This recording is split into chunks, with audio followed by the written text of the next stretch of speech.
గ్యాంగ్లు వస్తున్నాయంటే అట్లాంటి వాళ్ళని పట్టుకుని విచారించు, పోలీసులకు అప్పచెప్పు. కానీ అంతేగాని అలాంటి అమాయకుల మీద నీ మోతేబరి మొగతనం చూపించకండ్రా. ఊళ్ళో సర్పంచ్, ఎంపీటీసీ పదవి ఎక్కకన్నా ముందు చిన్న ఇల్లు, చిన్న డాబా, చిన్న కారు, అసలు కారు కూడా ఉండదురా కొందరికి. పదవి ఎక్కిన తర్వాత పెద్ద పెద్ద డాబాలు, పెద్ద కారు, 20-30 ఎకరాల పొలం కొంటాడు. ఇవన్నిటికి పైసలు ఎక్కడి నుంచి వచ్చా ఒక్కసారి అడిగినారు నువ్వు? నీకు దమ్ముంటే నువ్వు మొగాడివైతే నీ కళ్ళ ముందే ఊరును దోచుకుంటున్న చాలా మంది దొంగలు హాయిగా తిరుగుతున్నారా. నువ్వు మొగాడివైతే, మొనగాడివైతే అలా నొక్క మాట అనరా, నేను చూస్తా.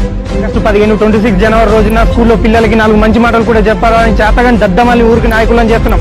సిగ్గుపడాలరా. మనం గ్రామ ప్రథమ పౌరుడు అంటే కూడా తెలియని వాడు ఊరినేం బాగు చేస్తారా మన బొంద సన్నాసులనే మనం బీరుకి బిర్యానీకి అమ్ముడు పోయి ఓట్లేసి గెలిపిస్తున్నాం. సిగ్గుపడాలరా. ఇంకా పైగా ఊళ్ళోకి అమాయకులు వస్తాలని కొట్టి చంపేసి నేను మొగాని మొనగాని అని పెద్ద సంకల్ గుర్తుకోవడం కాదు. గల్లీ విషయానికి వస్తే వార్డు మెంబర్ దోచుకునుడే, బాత్రూమ్ల విషయానికి వస్తే ఎంపీటీసీ దోచుకునుడే, ఊరు విషయానికి వస్తే సర్పంచ్ దోచుకునుడే, ఆఖరికి డీలర్ షాప్ లో రేషన్ బియ్యం, కిరోసిన్ ఆయిల్ కూడా డీలర్ దోచుకుంటున్నారా. అలాంటి వాళ్ళని ఒక్క మాట అనడానికి కూడా మన ఊళ్ళో యూత్ కి, స్టూడెంట్స్ కి చేత కాదు. ఊళ్ళోకి ఎమ్మెల్యే వస్తాడనుక పొద్దున్న